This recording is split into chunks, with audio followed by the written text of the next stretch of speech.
السلام على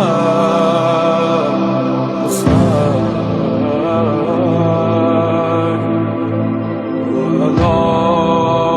علي بن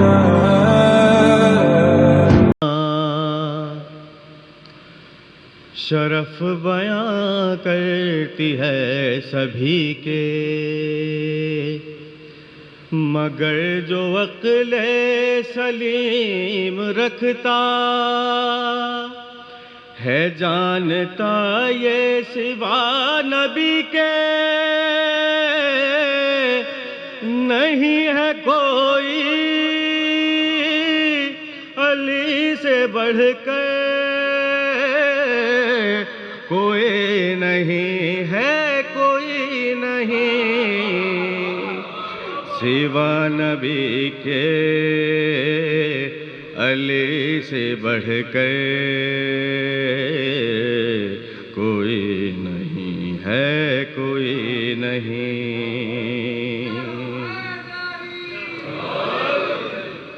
حنین و بدر و احد سے پوچھو، عمر کے دو نیم سر سے پوچھو، علی کی دو انگلیوں کی طاقت ہے کیا یہ خیبر کے در سے پوچھو، قسم خدا کی مثال حیدر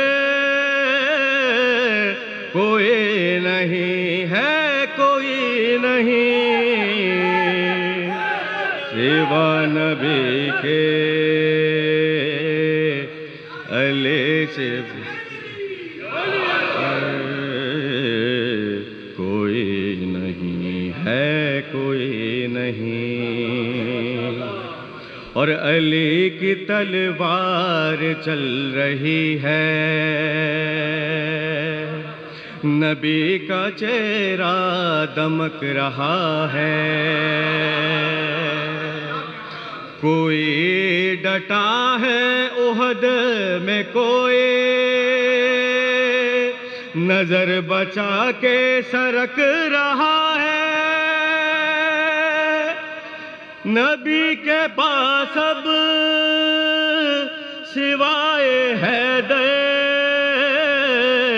کوئی نہیں ہے کوئی نہیں۔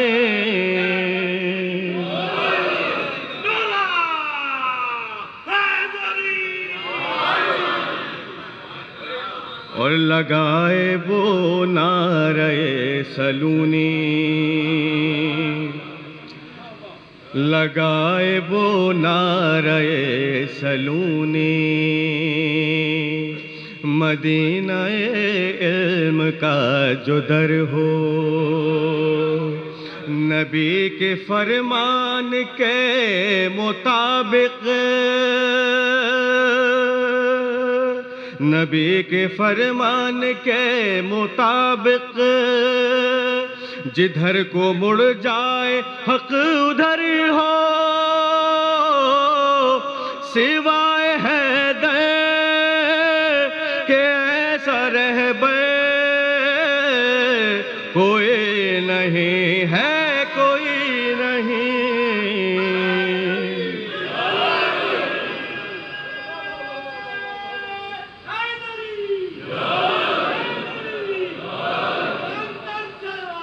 اللہم صلی اللہ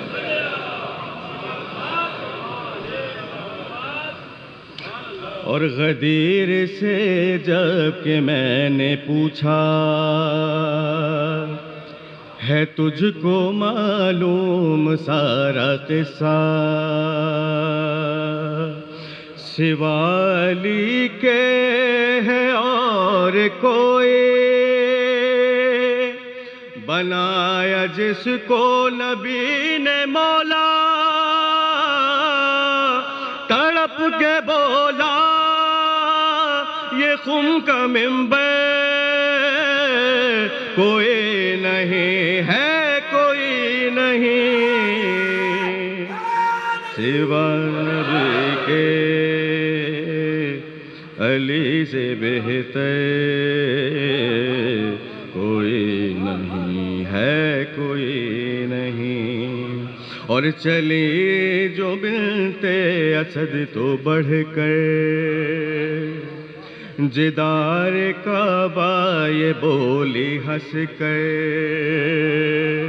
اسی جگہ اور اسی طرح اور اسی جگہ پر کھڑی تھی ایک دن ایک اور مادر، مگر تمہارے شرف سے بڑھ کر کوئی نہیں ہے، کوئی نہیں سوا نبی کے، علی سے بڑھ کر کوئی نہیں ہے، کوئی نہیں. اور ہزار رتبے بڑھائے دنیا، ہزار رتبے بڑھائے دنیا، ہزار سر پر چڑھائے دنیا. محمد مصطفیٰ کی مسند پہ جس کو چاہے بٹھائے دنیا، سوار دوش نبی کا ہم سے کوئی نہیں ہے، کوئی نہیں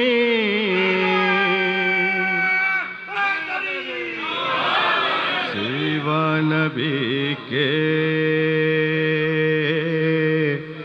علی سے بڑھ کر کوئی نہیں ہے، کوئی نہیں.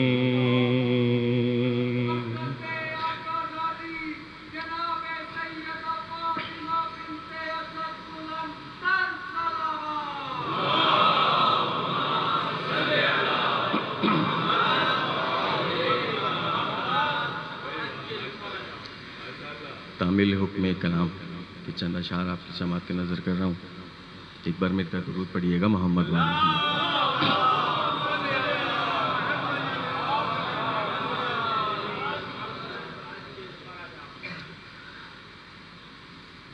اکبر تمہیں معلوم ہے کیا مانگ رہے ہو،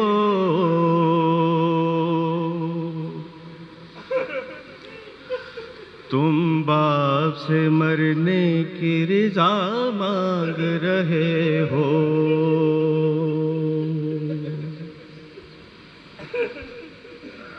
اکبر تمہیں معلوم ہے کیا مانگ رہے ہو،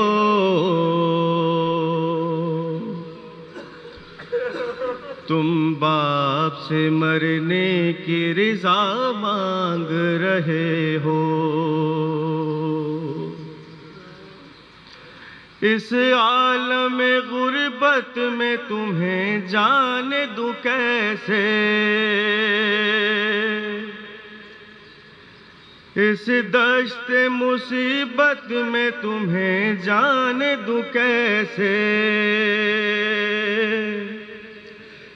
اس وقت قیامت میں تمہیں جانے دوں کیسے. اے لال جو تم اذن وغا مانگ رہے ہو، تم باپ سے مرنے کی رضا مانگ رہے ہو.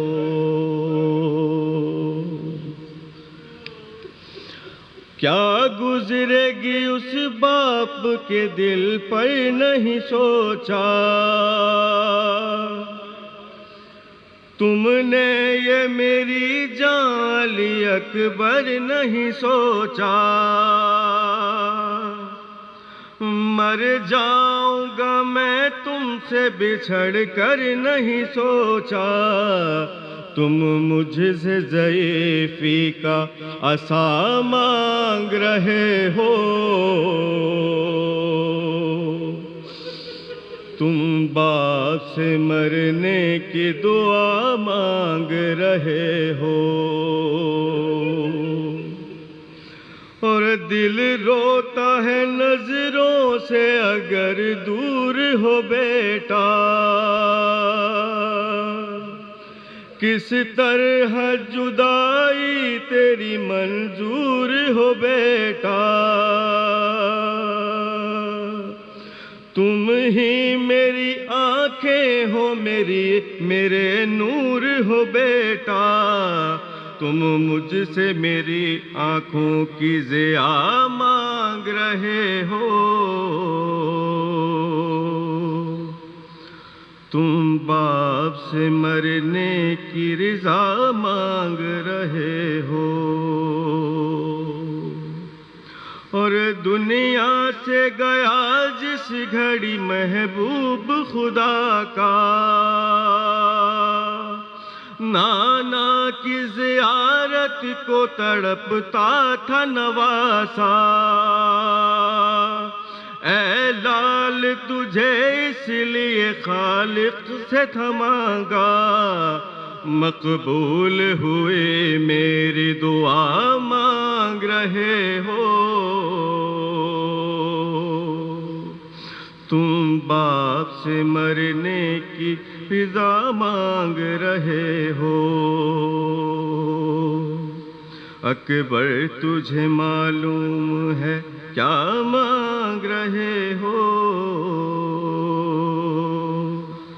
تم باپ سے مرنے کی رضا مانگ رہے ہو.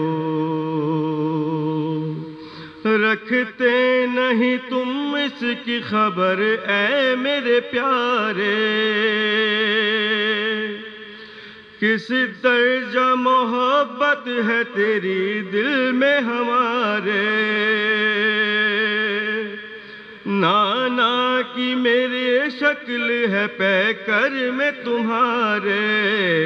تم صورت محبوب خدا مانگ رہے ہو. تم باپ سے مرنے کی رضا مانگ رہے ہو. اکبر تمہیں معلوم ہے کیا مانگ رہے ہو. تم باپ سے مرنے کی رضا مانگ رہے ہو. بر محمد و آل محمد صلوات. اعوذ باللہ من الشیطان الرجیم.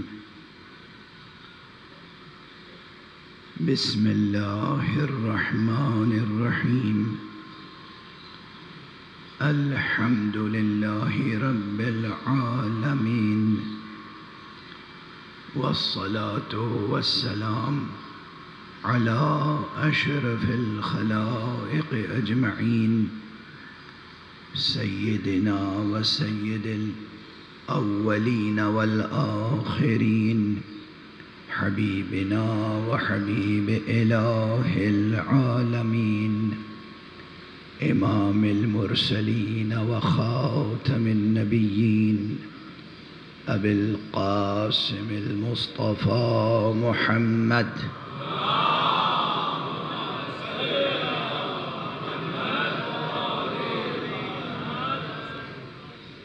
وعلى أهل بيته الطيبين الطاهرين الهداة المهديين المعصومين المظلومين واللعنة الدائمة على أعداء الحق والدين. أما بعد فقد قال الله تعالى عز اسمه في محكم كتابه ومتقن خطابه. بسم الله الرحمن الرحيم. لو أنزلنا هذا القرآن على جبل لرأيته خاشعا متصدعا من خشية الله وتلك الأمثال نضربها للناس لعلهم يتفكرون صدق الله العلي العظيم.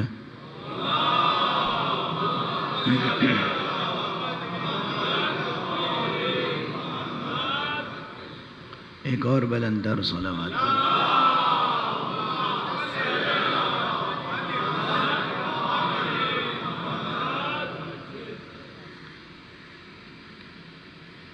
عنوان گفتگو اذہان عالیہ میں محفوظ ہوگا. امام حسین اور مقاصد قرآن. مکرر اور مسلسل عرض کر رہا ہوں کہ یہ مقاصد قرآن کا عنوان علوم القرآن میں سے ایک خاص علم کا عنوان ہے. بہت سے علوم ہیں جو قرآن سے متعلق ہیں،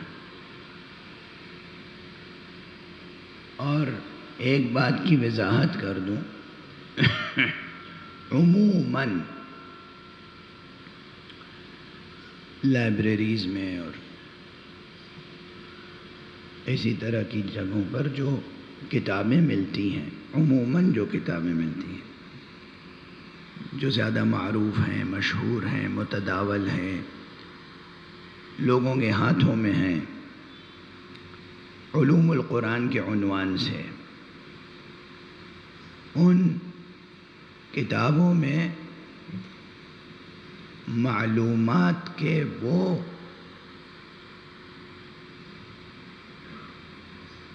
ذخیرے ہیں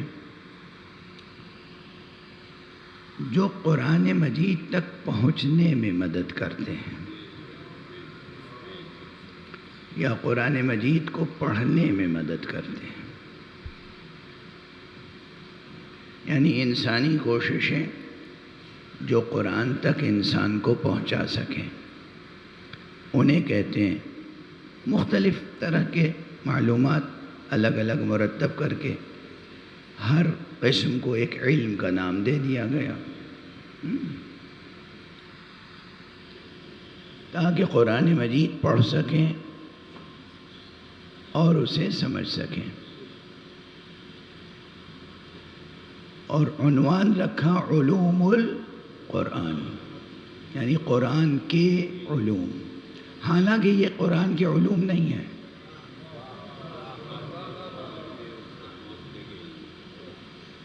یہ قرآن تک پہنچنے کے لیے تو اسباب مجاز سمجھیے کہ ان کو بھی علوم القرآن کہا گیا، اور درست تعبیر سمجھی جاتی ہے، اور سب اس پر تکیہ کرتے ہیں، اسی تعبیر پر. مثلا مثال عرض کر دوں جوانوں اور بچوں کے لیے کہ ابتدا میں جو آپ ناظرہ قرآن دیکھ کے پڑھتے ہیں، تو یہ قرآن پڑھنے کے کچھ خاص قاعدے ہیں جو دوسری کتابوں کے لیے ضروری نہیں ہے، صرف قرآن کے لیے ضروری ہے. مثلا لکھا ہوا ہے کہیں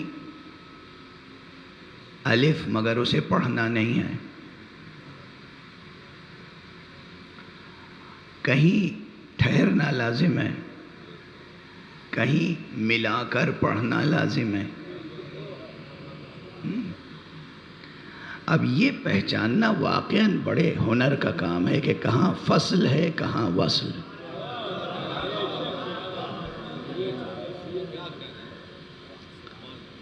پورے نظام دین میں اور پورے نظام حیات میں کہاں فصل ہے، کہاں وصل، اور کہاں بلا فصل. صلوات پڑھ دیجئے محمد.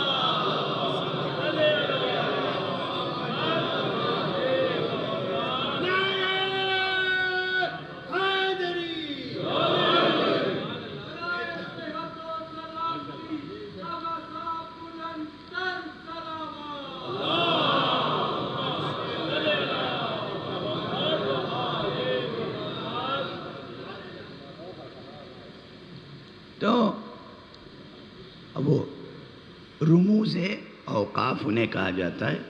کہیں ایک چھوٹا سا پا بنا ہوتا ہے، پا جسے فارسی میں کہتے ہیں تائے دستدار، اور اردو والے تو توئے کہتے ہیں. ٹھیک ہے نا؟ وہ پا بنا ہوتا ہے چھوٹا سا. کہیں میم بنا ہوتا ہے، کہیں لام الف، کہیں صلے لکھا ہوتا ہے، کہیں وصل لکھا ہوتا ہے. یہ سب ہے نا. ہمارے ہر بچے کو ان رموز کو پہچاننا چاہیے. آپ میں سے ہر ایک ماشاءاللہ کوئی گھر ایسا نہیں ہوگا جس میں اب ترغیب نہ دی جاتی ہو کہ بیٹا ڈرائیونگ سیکھ لو.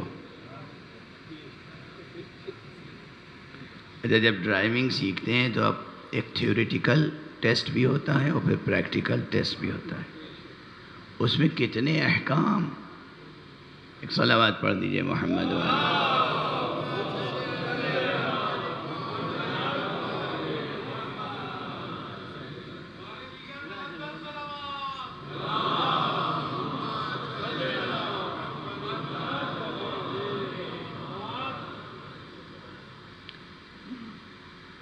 آپ کو معلوم ہے کتنے رولز ریگولیشنز، کتنے سائن، کتنے کیا کیا کچھ سینکڑوں میں ہے. انگلینڈ میں تو بہت سے بچے تھیوریٹیکل ٹیسٹ اس کا ہار جاتے ہیں، اور اگر تھیوریٹیکل پاس کر لیا تو پھر پریکٹیکل ہار جاتے ہیں. اچھے اچھے ذہین بچے، لیکن یاد کرتے ہیں اور یاد رکھتے ہیں. یہ سینکڑوں میں ہیں. ٹھیک ہے نا؟ یہ 7-8 علامتیں قرآن کی، 7 8 9 10 بس. یہ آپ یاد نہیں رکھ سکتے ہیں؟ سمجھ میں آ رہی ہے بات؟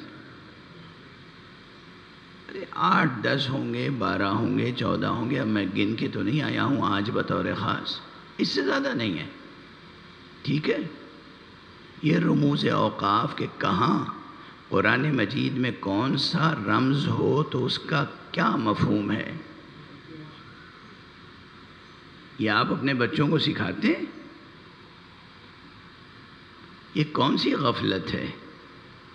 یہ کس سے بے وفائی ہے؟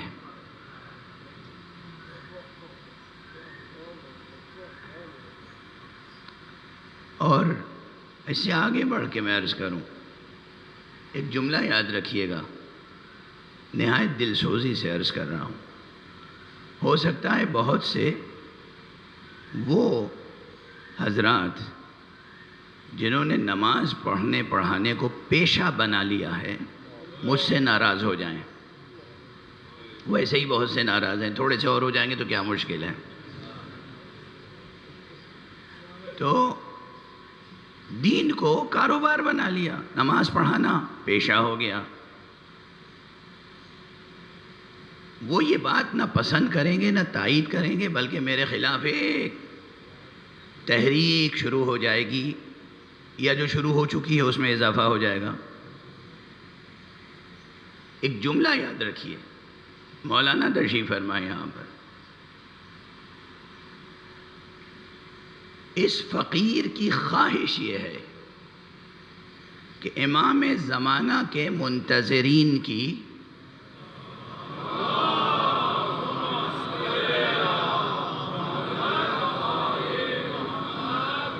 امام زمانہ کے، سب سن رہے ہیں نا غور سے، امام زمانہ کے منتظرین کی جو بھی جماعت ہو اس میں ہر جوان ایسا ہو جو نماز پڑھا سکے.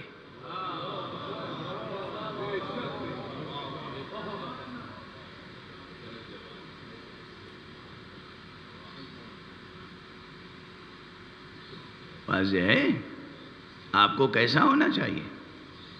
عجب بات آ گئی تو کہہ کے آگے بڑھوں، ہے یہ بھی مقاصد قرآن میں ہے.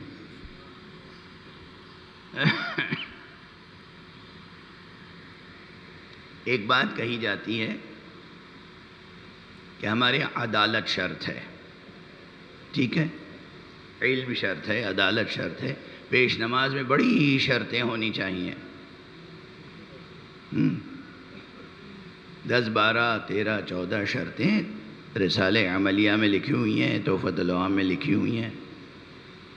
ان تمام شرائط کا خلاصہ اگر سمجھنا چاہیں تو 3 پوائنٹس ہیں، 3 نکات. کیا؟ پہلا نقطہ یہ ہے کہ وہ اس کی قرأت درست ہو، یعنی نماز صحیح پڑھتا ہو. ٹھیک مولانا درست عرض کر رہا ہوں. یہ کیا صرف مولوی پہ واجب ہے یا عوام پہ بھی؟ ہر مکلف پر واجب ہے نا، ہر مکلف پر واجب ہے نا کہ صحیح نماز پڑھے. یا چھوٹ ہے کہ 10 12 20 ایک شہر میں 100 150 مولوی ہوں جن کی قرأت درست ہو، اور باقی عوام کے لیے یہ گویا واجب کفائی ہے کہ مولوی نے قرأت سیکھ لی، اب تمہیں سیکھنے کی ضرورت نہیں ہے.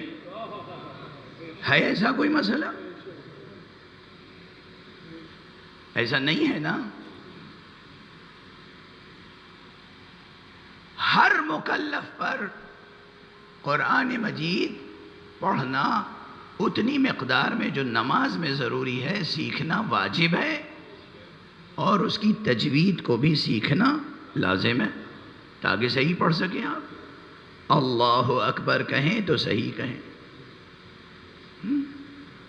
سورہ مبارک حمد پڑھیں تو صحیح پڑھیں. سب پر واجب ہے نا، یا صرف مولوی پہ واجب ہے؟ ایک بات ہو گئی، سمجھ میں آ گئی. میں آج پڑھنے والا نہیں تھا، پتہ نہیں کیا یہاں جبرائیل کھڑے ہیں، کہہ رہے ہیں یہی بات پڑھو اس وقت.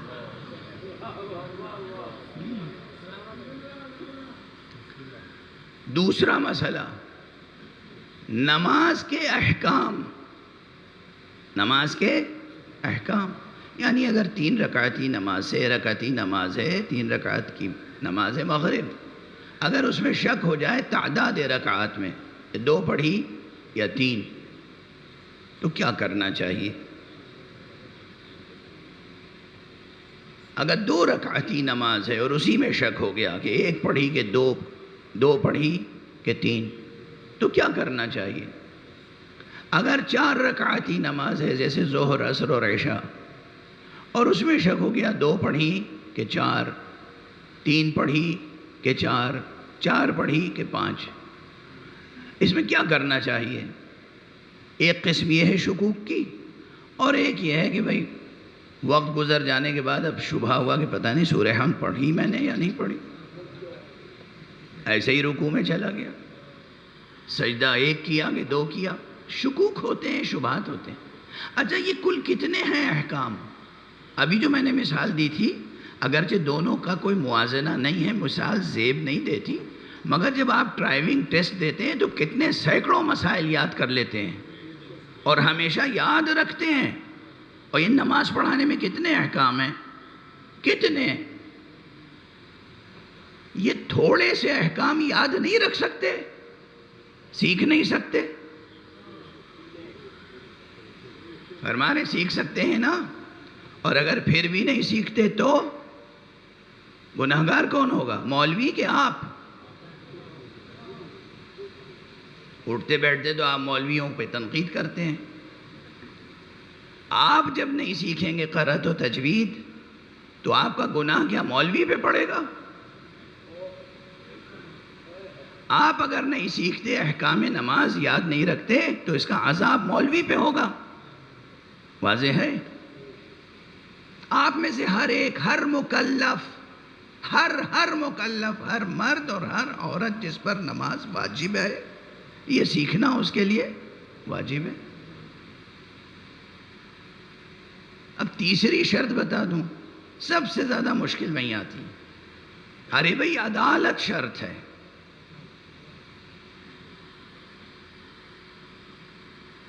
اچھا یہ جتنے مولانا حضرات ہیں یہ کیا بہشت سے اتارے گئے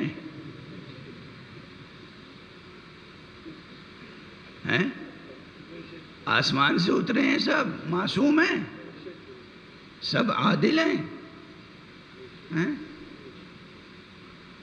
اور کیا یہ عوام الناس میں سب غیر عادل ہیں؟ توجہ رکھیے کیا عرض کر رہا ہوں. ذہن کی طہارت بھی ضروری ہے. اصل کیا ہے؟ یہ تو مولانا صاحب ہیں، ہم نے دیکھا ان کے سر پہ عمامہ ہے، عبا ہے، قبا ہے، ماشاءاللہ داڑھی ہے اور سفید داڑھی ہے. یعنی گناہ کرنے کا دور ختم ہو چکا زندگی میں، اب بڑھاپا آ گیا ہے، کم سے کم توبہ کرنے کی مہلت مل گئی ہے.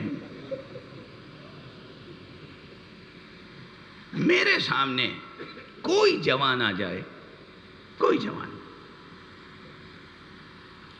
مجھے حق ہے کہ اسے گناہگار سمجھوں.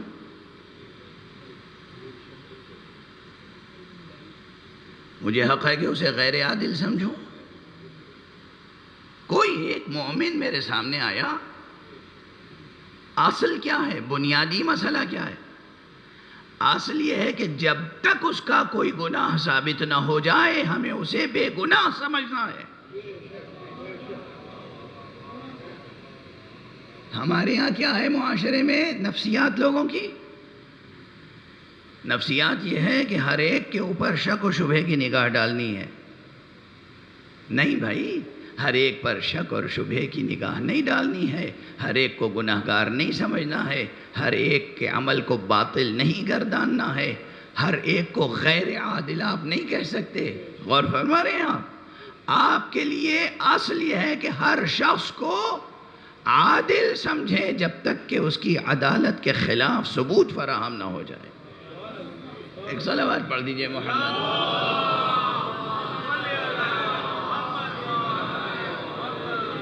آگے تشریف لے آئیں.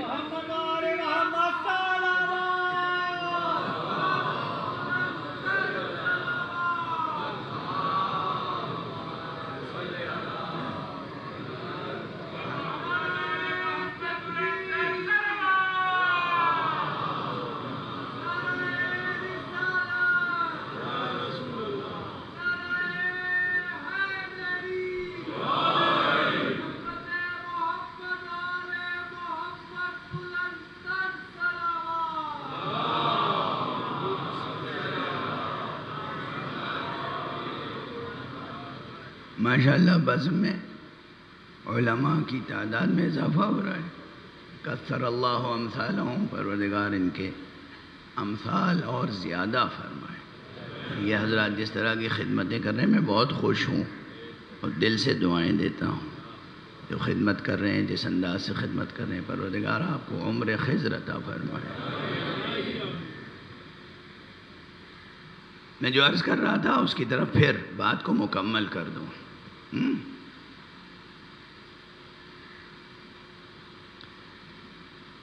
ہم مکلف ہیں کہ ہر ایک کو عادل سمجھیں. کوئی بھی ہو، اس کے سر پہ عمامہ ہو یا نہ ہو، اس کے سر پہ ٹوپی ہو یا نہ ہو، اس کے بر میں قبا ہو یا شیروانی ہو یا نہ ہو، ایک انسان مومن ہے، ہمارے پاس آیا ہے. کوئی جواز نہیں ہے کہ ہم اس کو گناہگار یا فاسق یا غیر عادل سمجھیں جب تک کہ گناہ ثابت نہ ہو جائے. تو اگر یہ تین چیزیں ہمارے جوان پیدا کر لیں، قرآن مجید کم سے کم اتنا جو نماز میں پڑھتے ہیں، سورہ حمد، سورہ اخلاص، سورہ قدر، اور نماز کے اذکار، تکبیر، اللہ اکبر کہنا ہے، اللہ اکبر نہیں کہنا ہے، ٹھیک ہے نا؟ یہ سب چیزیں چھوٹی چھوٹی. تو یقین فرمائیں کہ آپ اور احکام نماز سیکھ لیں اور اپنے دامن ہستی کو، دامن وجود کو، دامن کردار کو پاک و پاکیزہ رکھیں. آپ میں سے ہر ایک نماز پڑھانے کی صلاحیت رکھتا ہے.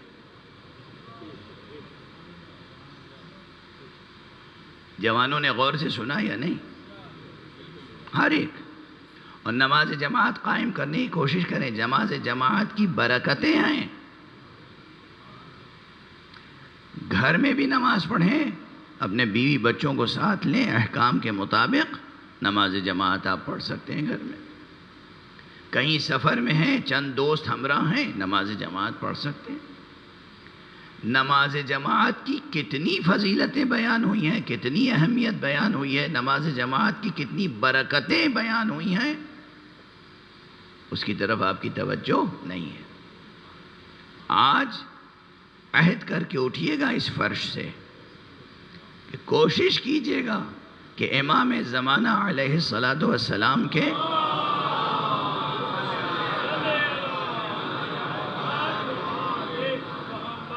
منتظرین کی اس جماعت میں شامل ہوں آپ، جس میں سے ہر جوان، ہر فرد نماز اور جماعت قائم کرنے کی صلاحیت رکھتا ہو. یہ تو ایک بات آ گئی تو میں نے عرض یہ کر رہا تھا کہ یہ جو تجوید کے احکام ہیں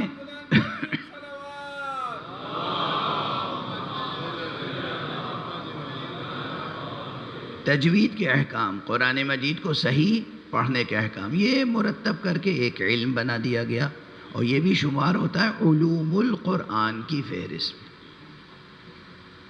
اچھا یہ بھی عرض کر دوں کہ یہ علم بھی کسی اور کا مرتب کردہ اور تعلیم فرمودہ نہیں ہے. علم تجوید قرآن بھی امیر المومنین، امام المتقین، باب مدینۃ العلم علی ابن ابی طالب علیہ السلام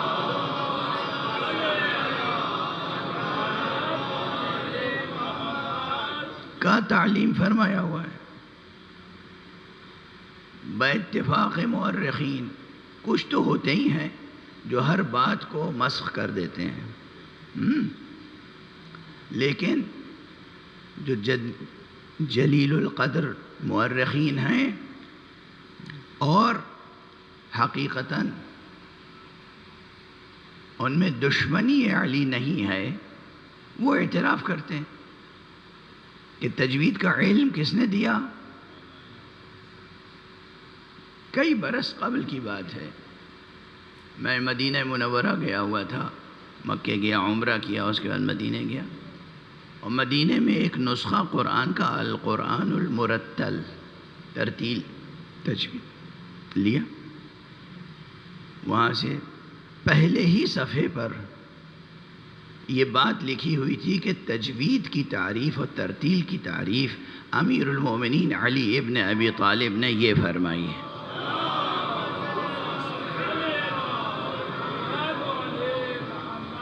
ایک بلند تر صلوات پڑھ دیں.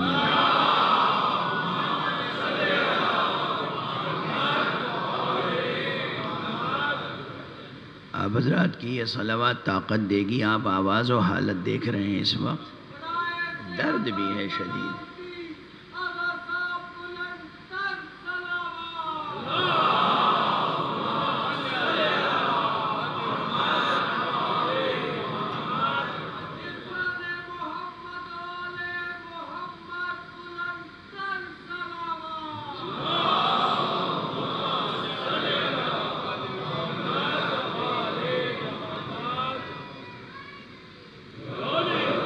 جب جناب مولانا علامہ حسین آغا صاحب تشریف لائے مجلس میں تو تھوڑی سی طاقت محسوس کی میں نے، اور جب ہمارے عزیز القدر جناب علامہ عارف صاحب تشریف لائے تو طاقت اور بڑھ گئی میری.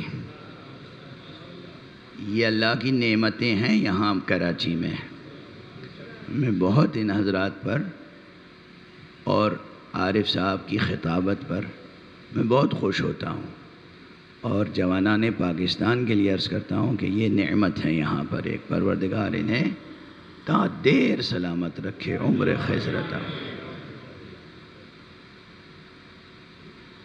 اور مجھے یہ بھی یقین ہے کہ یہ میری ان باتوں سے ناراض ہونے والوں میں سے نہیں ہیں.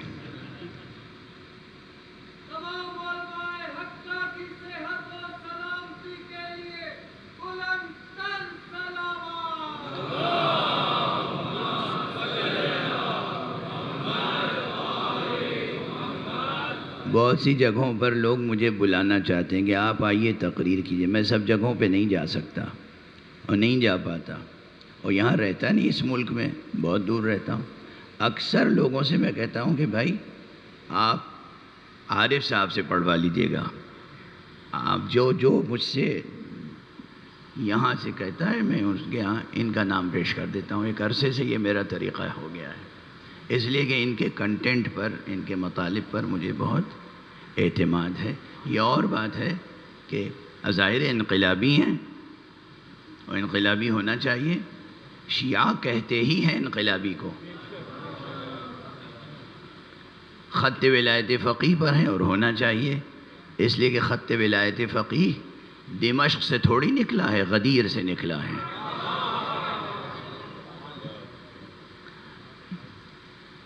اب بعض حضرات نکتہ چینیاں تو کرتے ہی رہتے ہیں، وہ سب برداشت کرنی پڑتی ہے، وہ سب ہوتا رہتا ہے۔ اللہ مددگار ہے، پروردگار آپ کو سلامت رکھے۔ بہرحال میں عرض یہ کر رہا تھا، آپ کی تائید بھی لے لوں کہ امام زمانہ کی منتظرین کی جماعت وہ ہونی چاہیے جس میں ہر جوان نماز پڑھا سکتا ہو۔ یہ نہیں کہ صاحب علامہ صاحب تشریف لے جائے تو جماعت ہی نہیں ہوگی۔ واضح ہو گئی بات، یاد رہے گی یہ بات۔ بات یہاں سے چلی تھی کہ علوم القرآن میں تجوید قرآن یعنی خود قرآن مجید کو زبان سے پڑھنے کا بھی ایک خاص علم ہے، اور یہ بھی علوم القرآن میں سے ایک ہے۔ دوسرا ناظرہ دیکھ کے پڑھنے کا بھی ایک علم ہے جو علوم القرآن میں سے ہے، کہ لکھا ہوا اگر ہو شائع تو پڑھیں گے شے، بہت سے نسخوں میں ہے، یا اسی طرح لکھا ہوا ہو اگر ال یاسین تو پڑھیں گے آل یاسین۔ اچھا یہ بہت ڈسکس کرنے کی باتیں ہیں، یہ سب ممبر سے بیان کرنے کی باتیں ہیں، مگر اب ایک ایسا ڈھنگ چل پڑا ہے کہ لوگ نہیں بیان کرتے۔ بہرحال اب پڑھنے، زبان سے پڑھنے اور آنکھ سے پڑھنے کے جو قوانین ہیں علوم القرآن، یہ الگ الگ دو الگ الگ علم ہیں۔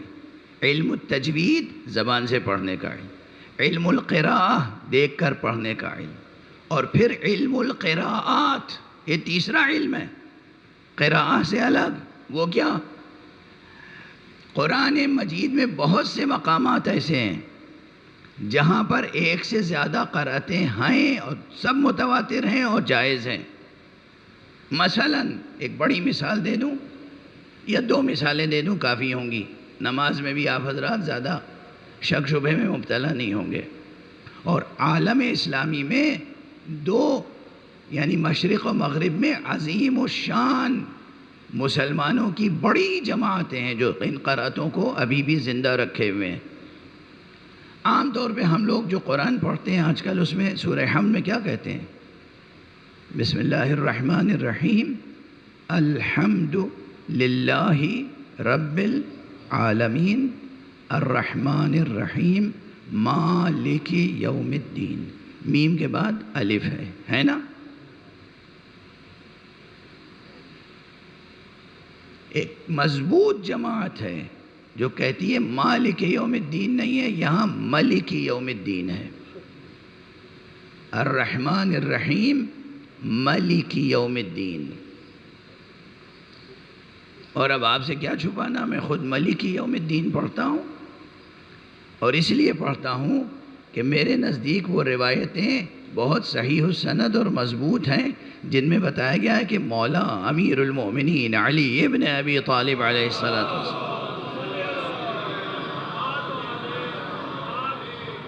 مالک یوم الدین پڑھتے تھے۔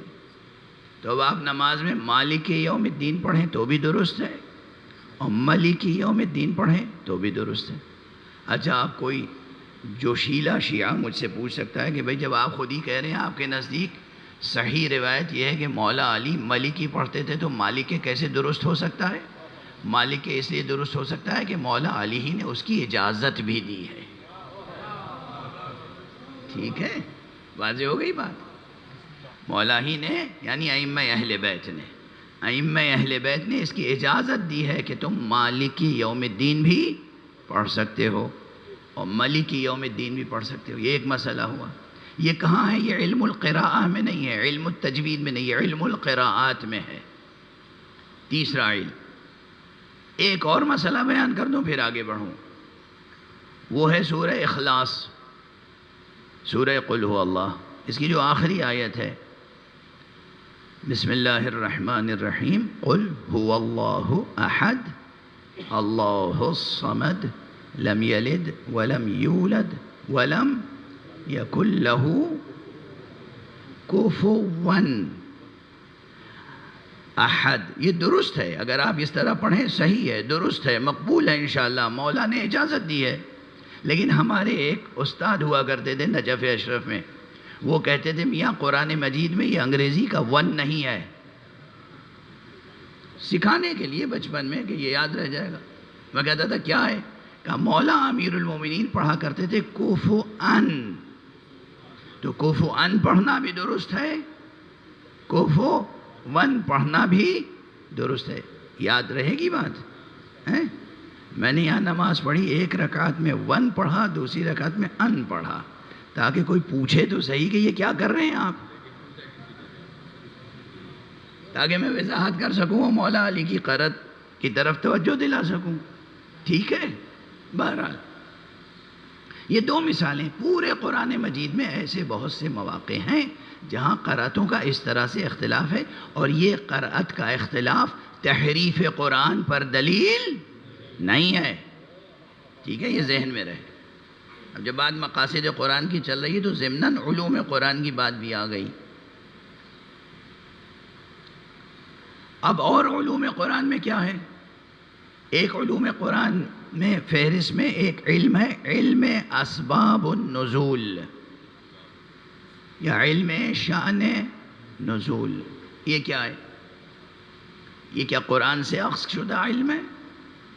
نہیں، یہ علم وہ ہے کہ جس میں راویوں نے یہ بیان کیا ہے پیغمبر سے یا کسی صحابی سے یا کسی امام سے یہ بات نقل کی کہ یہ آیت یا یہ سورہ کب کن حالات میں نازل ہوا تھا.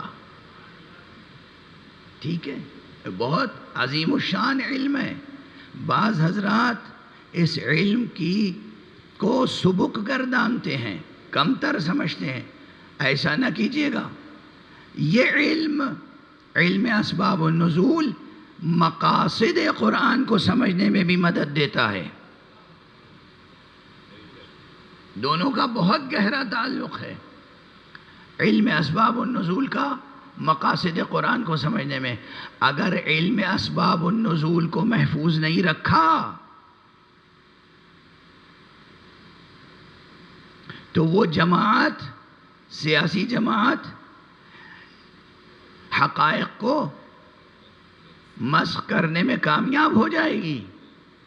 آپ کو کتابوں سے، اسباب النزول کے علم سے یہ بات دہراتے رہنا چاہیے کہ یا ایھا الرسول بلغ ما انزل الیک من ربک. یہ کب آیت نازل ہوئی تھی؟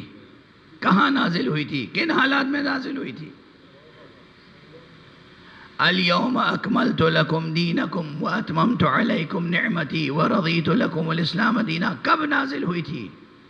وَمِنَ النَّاسِ مَن يَشْرِي نَفْسَهُ ابْتِغَاءَ مَرْضَاتِ اللَّهِ. یہ آیت کب نازل ہوئی تھی؟ اور اسی طرح انما ولیکم اللہ ورسولہ والذین آمنوا الذین یقیمون الصلاة ویؤتون الزکاة وہم راکعون. یہ آیت کب نازل ہوئی تھی؟ آیہ مباہلہ کب نازل ہوئی تھی؟ آیہ تطہیر کب نازل ہوئی تھی؟ سورہ حمد سے لے کر سورہ ناس تک ہر آیت اور ہر سورے کے تعلق سے یہ علم لازمی ہے معلوم ہو کہ یہ کب کن حالات میں نازل ہوئی تھی.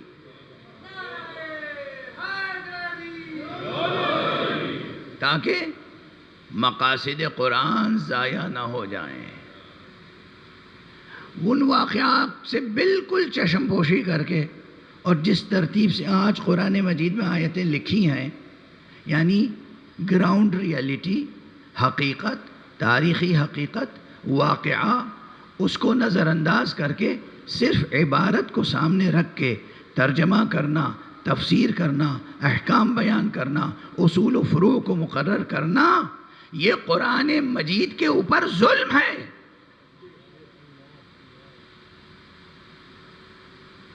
یہ ظلم ہے، امت پہ ظلم ہے، قرآن پہ ظلم ہے.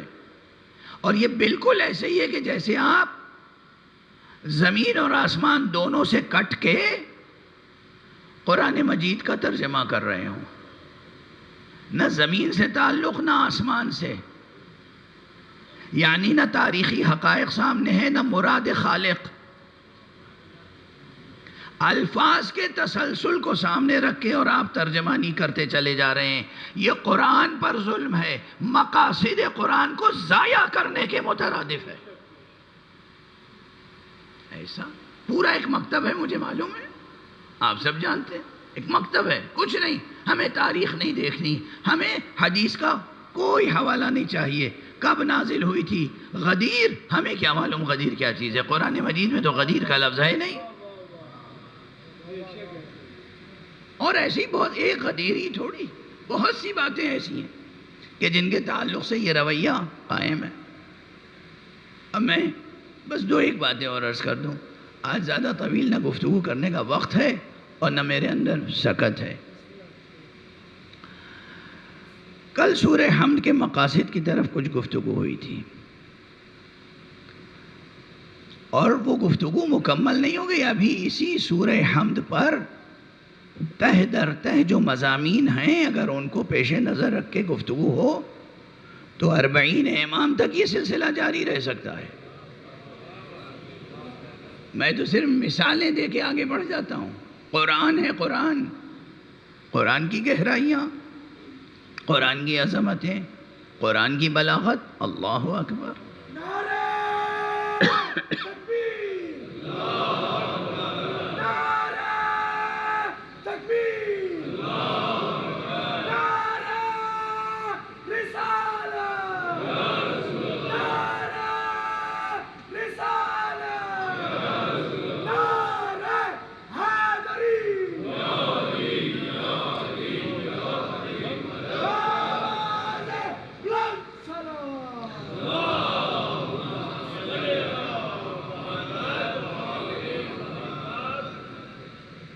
اب سورہ مبارک حمد کے بعد کون سا سورہ ہے؟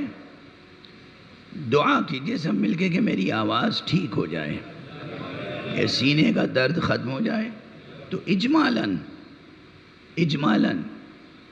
یعنی مختصر صحیح، یہ قرآن مجید کے جو 114 سورے ہیں، ان کے ہر ایک کے مقاصد کی طرف اشارہ کر کے ہی اس عشرے کو تمام کروں. حالانکہ اب مجلسوں کی تعداد کم رہ گئی. کوشش یہ ہے، ذہن میں یہ بات ہے. سورہ حمد کے بعد آتا ہے دوسرا سورہ، سورہ بقرہ. قرآن مجید کا طویل ترین سورہ، اور عظمت کے اعتبار سے بھی اس کی عظمت کا اندازہ یوں لگایا جا سکتا ہے کہ قرآن مجید کی تمام آیتوں کی سید و سردار آیت آیت الکرسی اسی سورے میں ہے. بالاتفاق اس میں شیعہ سنی کوئی اختلاف نہیں ہے، کوئی اختلاف نہیں. ارے بھائی اختلاف کوئی زیادہ ہے ہی نہیں امت کے درمیان. امت کے کچھ لوگوں میں ایک مزاج ہے کہ چھوٹی چھوٹی باتوں کو بڑھا چڑھا کے سیاسی مقاصد کے لیے تفرقہ پیدا کر دیتے ہیں. ایک بات جو سب سے بڑی ہے، جو چھوٹی ہرگز نہیں ہے، جینوین بات ہے، اور وہ یہ ہے کہ اللہ تک پہنچنے کا، اللہ کی معرفت حاصل کرنے کا اور قرآن مجید کی معرفت حاصل کرنے کا وسیلہ کون ہے؟ امام کون ہے؟ امامت کی حقیقت کیا ہے؟ اس میں ایک بڑا اختلاف ہے. یہ فروعی اختلاف نہیں ہے، یہ جزوی اختلاف نہیں، یہ چھوٹا اختلاف نہیں ہے. لیکن اب میں یہ دیکھ رہا ہوں پوری دنیا میں ایک ماحول قائم ہو رہا ہے. ہم جیسے چھوٹے چھوٹے طالب علمان مکتب اہل بیت کتنے سینکڑوں ہزاروں گزر جائیں تب بھی وہ تاثیر پیدا نہیں ہو سکتی. ہم مسلسل سمجھاتے رہتے ہیں، دعوت دیتے رہتے ہیں، آؤ ولایت علی کا مسئلہ سمجھ لو، آؤ ولایت علی کا مسئلہ سمجھ لو، آؤ ولایت علی کا مسئلہ سمجھ لو. لیکن ایک سید علی خامنئی نے شہید ہو کے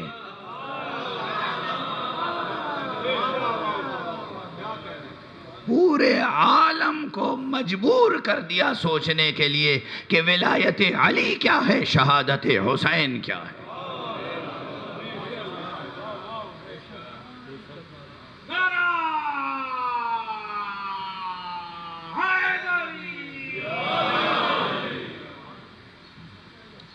بہرحال جو یہ فرق ہے، اچھا اس ایک فرق سے اور بہت سے فرق پیدا ہوتے چلے گئے۔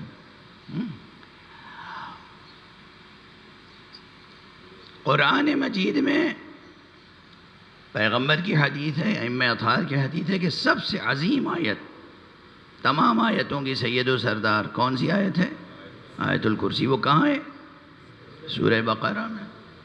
اور سورہ بقرہ میں جو طویل ترین سورہ ہے، اسے آپ دیکھیں گے تو اس کے مقصد کو اگر میں ایک سطر میں بیان کروں، حالانکہ معلوم ہے اس سورے میں کتنی چیزیں ہیں، بہت سے احکام بیان ہوئے ہیں۔ بعض فقہا، علماء، مفسرین کا یہ کہنا ہے کہ سورہ بقرہ میں 200 سے زیادہ احکام فقہیہ ہیں اس ایک سورے میں، 200 سے زائد، کوئی کہتے ہیں 150 کے قریب احکام فقہیہ ہیں، واجب، حرام، مستحب، مکروہ ہیں۔ اقیم الصلاۃ تذکرہ اس میں، آت الزکوٰۃ تذکرہ اس میں ہے، نماز کا حکم، نماز کا تذکرہ، روزے کا تذکرہ، حج کا تذکرہ، جہاد کا تذکرہ، قصاص کا تذکرہ، وصیت کا تذکرہ، یعنی عبادات سے لے کے معاملات تک کتنی آیتیں ہیں کہ جو احکام سے متعلق ہیں وہ سورہ بقرہ میں موجود ہیں۔ یہ ایک رخ۔ دوسرا رخ، احکام کے علاوہ ان احکام پر چلائے گا کون؟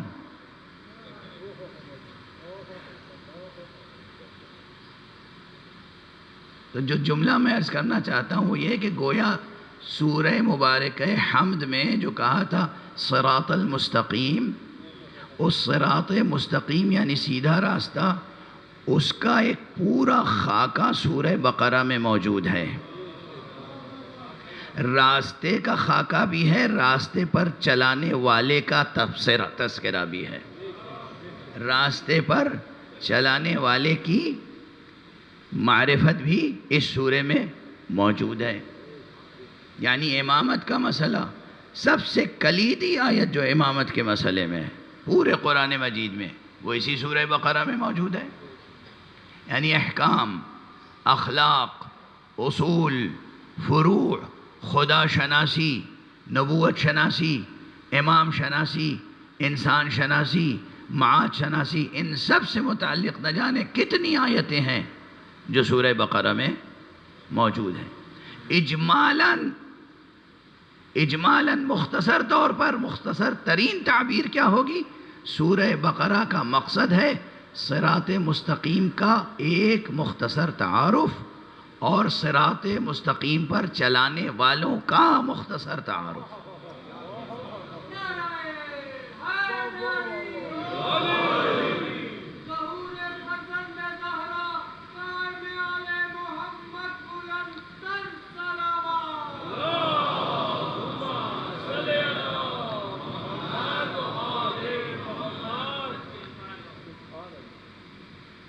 قیامت تک جتنے بھی صراط مستقیم پر چلانے والے، ہم لوگ تو مجازن کہتے ہیں نا، صراط مستقیم کس کا نام ہے؟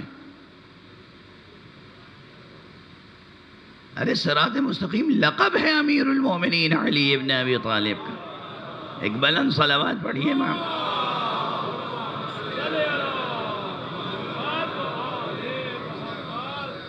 صراط مستقیم لقب ہے امام کا، قرآنی لقب، پیغمبر سے لے کر اور 12ویں امام تک ہر امام کے لیے یہ لقب زیب دیتا ہے۔ یہ ہے صراط مستقیم، یہی صراط مستقیم ہے، اور یہی اس صراط مستقیم کے ہادی اور رہبر اور رہنما ہیں کہ جسے طے کرنا ہے ہمیں۔ یہ کہاں ہے مشہور آیت ہے؟ عرض کر کے آگے بڑھوں۔ اجا قرآن مجید سورہ حمد میں جو اللہ سے مناجات کی بات تھی، ایاک نعبد و ایاک نستعین، مناجات تھی نا، اس کو اور زیادہ واضح کر کے اسی سورہ بقرہ میں مزید بیان کیا گیا. وَإِذَا سَأَلَكَ عِبَادِي عَنِّي فَإِنِّي قَرِيبٌ أُجِيبُ دَعْوَةَ الدَّاعِ إِذَا دَعَانِ. یہ پوری آیت دعا و فلسفہ دعا سے متعلق ہے کہ خدا سے کیسے دعا کی جائے، کس یقین کے ساتھ، کس اہتمام کے ساتھ، اور پروردگار سے کیسے مناجات کی جائے. سورہ حمد کے بعد کہاں تفصیل سے بات آئی؟ سورہ بقرہ. تو خدا اور خود خدا شناسی، ذات خدا سے متعلق معرفت کے لیے تنہا آیت الکرسی کافی ہے. اللہ لا الہ الا ہو الحی القیوم تا آخر العلی العظیم تک. یہاں بھی عرض کر دوں، پہلے بھی عرض کر چکا ہوں، اس میں بھی سنی شیعہ کوئی اختلاف نہیں ہے. آیت الکرسی یہی ہے، العلی العظیم تک. بلا وجہ اختلاف پیدا نہ کریں. جو ایشو ہے نہیں اسے ایشو بنا لیتے. یہ نادانی کی باتیں ہیں، بے معرفتی کی باتیں. بعض مقامات پر معصومین نے یہ بتایا ہے کہ یہاں پر اس عمل میں یا اس نماز میں یا اس موقع پر ہم فیہا خالدون تک پڑھو، ٹھیک ہے، لیکن خود آیت الکرسی وہ پہلی ہی آیت ہے. واضح ہو رہی ہے بات؟ خدا شناسی کے لیے آیت الکرسی عظیم ترین آیت ہے. مناجات کے معاملے میں وَإِذَا سَأَلَكَ عِبَادِي عَنِّي جامع ترین آیت ہے. دعا کے مسئلے میں امامت کے تعلق سے بھی ایسے ہی جامع ترین آیت، جو کلید باب ہے، جو باب امامت میں تمام بحثوں کی جامع اور بنیادی آیت ہے، جو ان تمام لوگوں کا جواب ہے جو کہتے ہیں امامت کا تو تذکرہ ہی نہیں ہے قرآن میں. امامت کا تذکرہ نہیں ہے قرآن میں. امامت کا نہ صرف یہ کہ تذکرہ ہے بلکہ کس اہتمام سے ہے. وَإِذِ ابْتَلَىٰ إِبْرَاهِيمَ رَبُّهُ بِكَلِمَاتٍ فَأَتَمَّهُنَّ. اور اس آیت پہ بھی گفتگو کیجئے تو کیا کیا اہمیتیں آتی ہیں، اور خود جناب ابراہیم کی کیسی اہمیت ابھر کے آتی ہے. وقت بالکل ختم ہو گیا اور بات ابھی باقی ہے. اجازت دیجئے کہ دو ایک فقرے اور عرض کر لوں. ایک صلوات پڑھیے میں.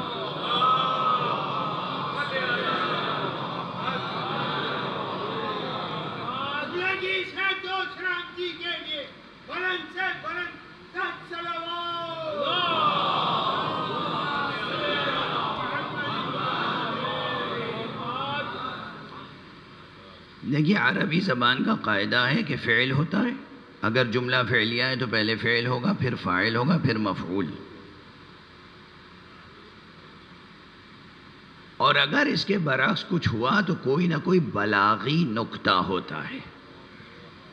مراد متکلم میں کوئی خاص بات ہوتی ہے تو تقدیم و تاخیر ہوتی ہے.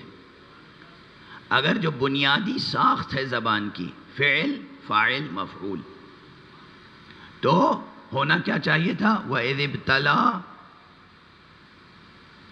رَبُّ إِبْرَاهِيمَ. چونکہ رب فاعل ہے، مبتلا کرنے والا کون ہے؟ امتحان لینے والا کون ہے؟ اللہ. تو فاعل پہلے آتا ہے، ابتلا فعل ہے، فعل کے بعد فاعل آتا. ایسا نہیں ہوا. وَإِذِ ابْتَلَىٰ إِبْرَاهِيمَ رَبُّهُ. اور جب ابراہیم کا ان کے رب نے امتحان لیا تو رب سے پہلے اللہ نے خود اپنی ذات سے پہلے ابراہیم کا تذکرہ کیا ہے. اور اس میں کتنی بڑی عظمت ہے ابراہیم کی. اور یہی نہیں، 2 مرتبہ تذکرہ آیا جناب ابراہیم کا. ایک تو نام آیا وَإِذِ ابْتَلَىٰ إِبْرَاهِيمَ، ابراہیم نام آیا. رَبُّهُ، رَبُّهُ میں جو ہو ہے یہ یہاں پر راجع ہے کس کی طرف؟ ابراہیم کی طرف. یعنی ایک مرتبہ ابراہیم کا نام لیا اور ایک مرتبہ ضمیر ایسی لائے کہ پھر ابراہیم کا تذکرہ آیا. اور ابراہیم کی عظمت سامنے آ رہی ہے. وَإِذِ ابْتَلَىٰ إِبْرَاهِيمَ. کسی اور کی آزمائش نہیں کی اللہ نے، ابراہیم کی آزمائش کی. یہ اہمیت کس لیے؟ اس لیے یہ واضح رہے کہ یہ نبی ہیں، یہ رسول ہیں، یہ مرسل ہیں، یہ اولو العزم ہیں، یہ خلیل الرحمن ہیں. اتنے مراتب اور اوصاف والے ابراہیم کو بھی اللہ نے آزمایا. وَإِذِ ابْتَلَىٰ إِبْرَاهِيمَ رَبُّهُ بِكَلِمَاتٍ فَأَتَمَّهُنَّ، اور جب مکمل طور پر جناب ابراہیم اس آزمائش میں کامیاب سرخرو و سرفراز ہوئے تو کیا کہا؟ قَالَ إِنِّي جَاعِلُكَ لِلنَّاسِ إِمَامًا، اب میں تمہارا رب، تمہارا معبود، تمہارا خالق، میں تمہیں تمام لوگوں کے لیے امام مقرر کر رہا ہوں.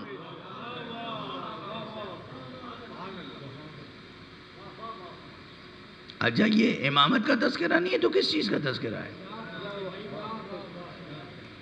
جو لوگ کہتے ہیں قرآن مجید میں امامت کی بات ہی نہیں ہے، اچھا یہ کس چیز کا تذکرہ ہے؟ یہ کیا فرمایا پروردگار عالم نے؟ انی جاعلک للناس اماما.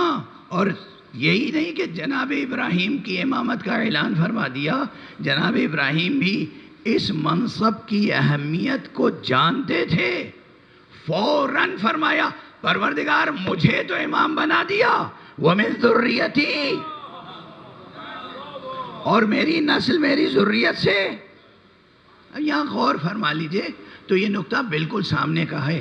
یہ منصب ملوکیت یا بادشاہت نہیں ہے کہ ایک شخص بادشاہ بن گیا تو اب اس کے بعد اس نے خود ہی ولی عہد مقرر کر دیا، اسی نے جانشین مقرر کر دیا. ایک بادشاہ گیا، اس کا بیٹا اس کی جگہ بادشاہ ہو گیا، وہ گیا اس کی جگہ دوسرا بیٹا بادشاہ ہو گیا، اور یہ سلسلہ چلتا رہا نسل میں. جناب ابراہیم کو معلوم ہے کہ یہ کوئی دنیاوی بادشاہت کا منصب نہیں ہے. میں خود سے نہ جانشین مقرر کر سکتا ہوں نہ امام بنا سکتا ہوں. جس نے مجھے امام بنایا ہے کسی اور کو بھی امام بنائے گا تو وہی بنائے گا، میں نہیں بنا سکتا. نعرہ تکبیر، نعرہ رسالت، نعرہ حیدری، آواز بلند صلی اللہ.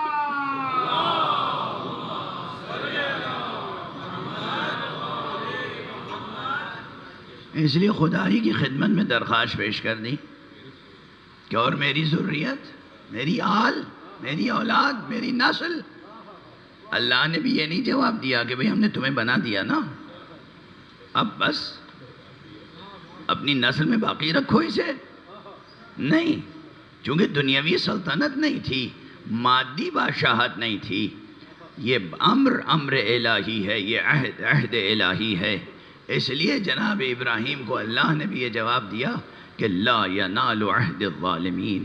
دیکھو تمہاری نسل سے جو گناہگار ہوں گے وہ تو امام نہیں بن سکتے، جو بے گناہ ہوں گے، مفہوم یہاں یہی پوشیدہ ہے، وہ امام ہوں گے. اور یہ دلیل ہے، یہ دلیل ہے، اسی متن آیت سے، حق آیت سے یہ دلیل نکلتی ہے کہ کوئی غیر معصوم امام نہیں ہو سکتا.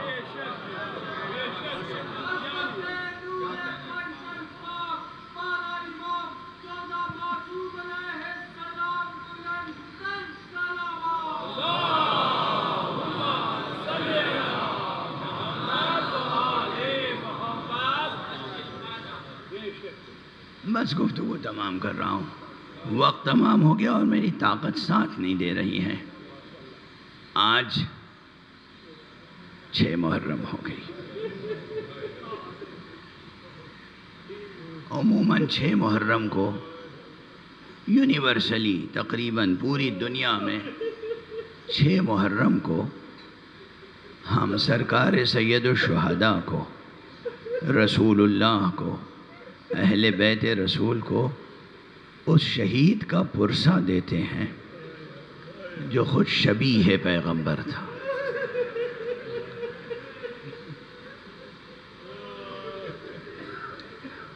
اجرکم علی اللہ.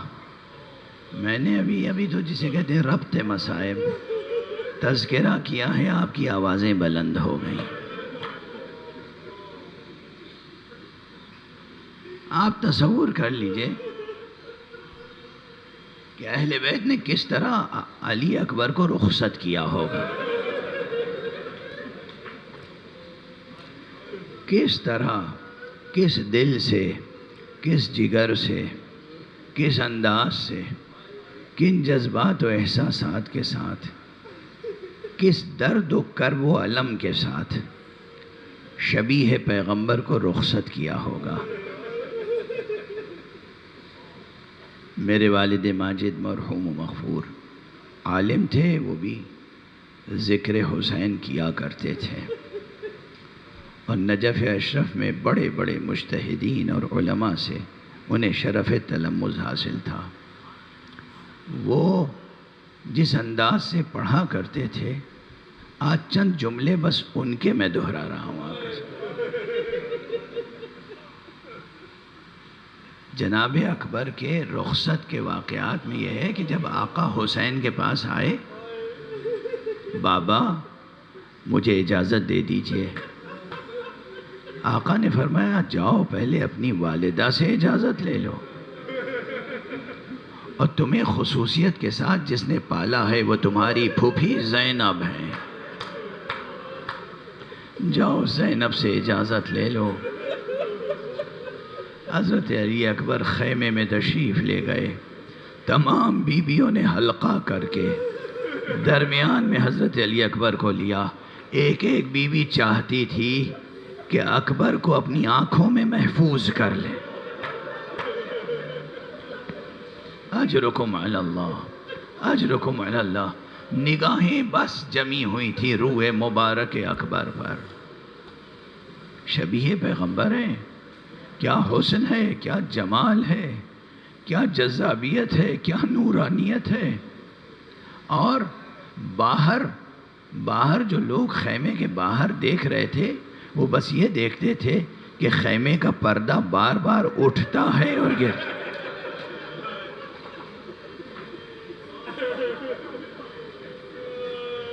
سب سے رخصت ہو لیتے ہیں، چاہتے ہیں اکبر کے خیمے سے نکلیں، پھر کوئی نہ کوئی آ کے ابا کا دامن تھام لے۔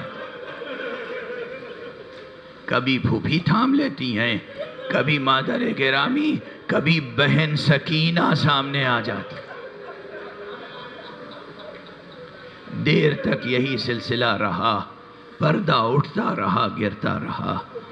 بالآخر وہ بدر تمام، وہ بدر منیر، وہ سراج منیر، وہ امام حسین کی آنکھوں کی ٹھنڈک، وہ قلب حسین کی قوت خیمے سے رخصت ہو کے نکلا۔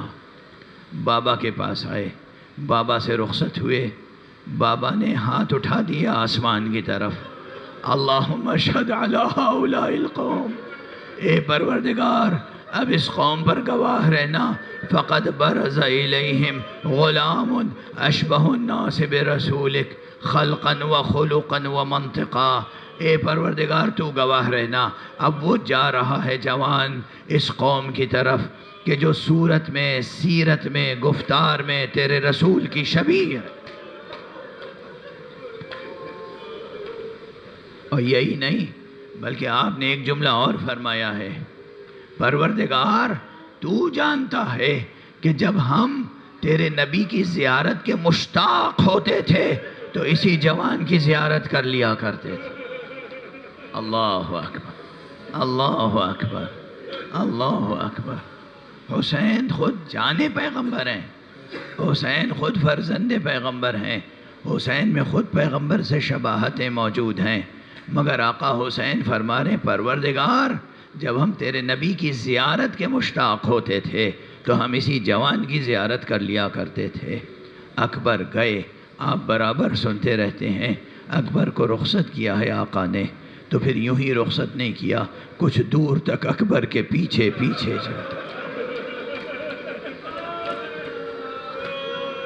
جب جناب اکبر کو احساس ہوا بابا پیچھے پیچھے آ رہے ہیں، گھوڑے سے اترے، بابا کی دست بوسی کی، قدم بوسی کی، اجازت لی، بابا یہ کیا زحمت فرما رہے ہیں، یہ کیا تکلیف فرما رہے ہیں۔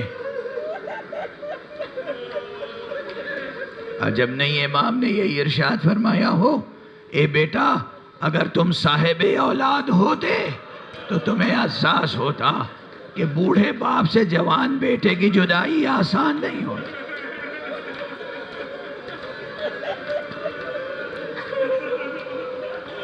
اکبر گئے، اکبر نے بے پناہ جہاد کیا، بے پناہ جہاد کیا. یہ روایت بھی موجود ہے اور ثقہ معتبر علماء نے یہ روایت لکھی ہے، جنہوں نے پورے جنگ کا نقشہ لکھا ہے، ترتیب ہر واقعے کی لکھنے کی کوشش کی. حالانکہ یہ مسئلہ ایسا ہے، یہ باب ایسا ہے کہ اس میں ابھی تحقیق کا سلسلہ جاری ہے، ابھی کوئی حرف آخر بات سامنے نہیں آئی. لیکن لکھنے والوں نے لکھا ہے کہ روز عاشوراء امام نے 2 بڑے علم سجائے تھے. ایک تو مولا عباس کے ہاتھ میں دے دیا تھا، اور ایک علم اپنے مرکزی خیمے کے سامنے نصب کر دیا تھا، اور اسی علم کے نیچے خود اپنے فرس پر تشریف فرما تھے. ہر ایک آتا تھا وہیں آپ سے رخصت ہو کے چلا جاتا تھا، اور آپ وہیں تشریف فرما تھے، اور فرس پر بیٹھ کر، گھوڑے پر بیٹھ کر دیکھتے رہتے تھے اس اپنے مجاہد کی جنگ. اور جب وہ شہید ہوتا تھا تو وہ لاشا امام کے پاس لایا جاتا تھا. بس چند ہی لاشیں ہیں جن تک خود امام گئے ہیں. امام اسی فرس پر آئے، تشریف فرما ہوئے، اور تمام بیبیاں در خیمہ پر آ کر کھڑی ہو گئیں. بیبیاں حسین کا چہرہ دیکھ رہی تھیں، حسین اکبر کو دیکھ رہے تھے. بیبیاں اس لیے حسین کا چہرہ دیکھ رہی تھیں کہ امام ہیں مگر باپ بھی تو ہیں، سینے میں باپ کا دل ہے. اگر بیٹے پہ کوئی وقت آیا تو حسین کے چہرے کا رنگ بتا دے گا.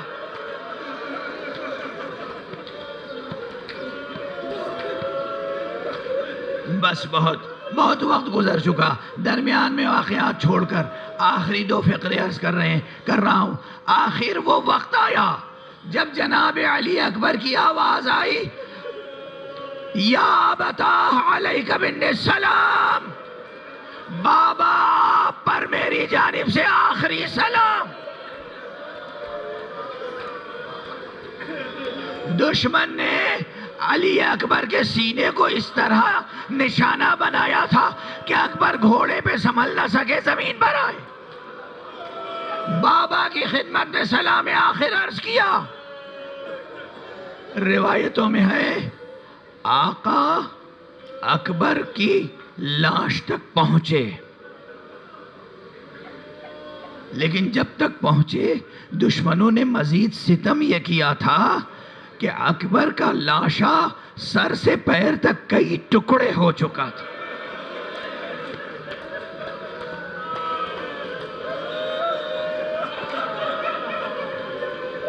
بس ایک جملہ عرض کروں، حسین کے صبر میں، حسین کی شجاعت میں، حسین کی اولو العزمی میں کوئی شک نہ کرے. حسین اولو العزم تھے.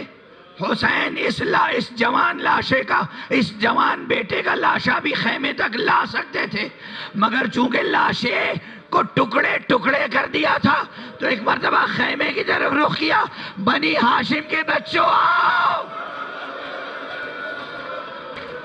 اکبر کے لاشے کو اٹھانے میں میری مدد کرو.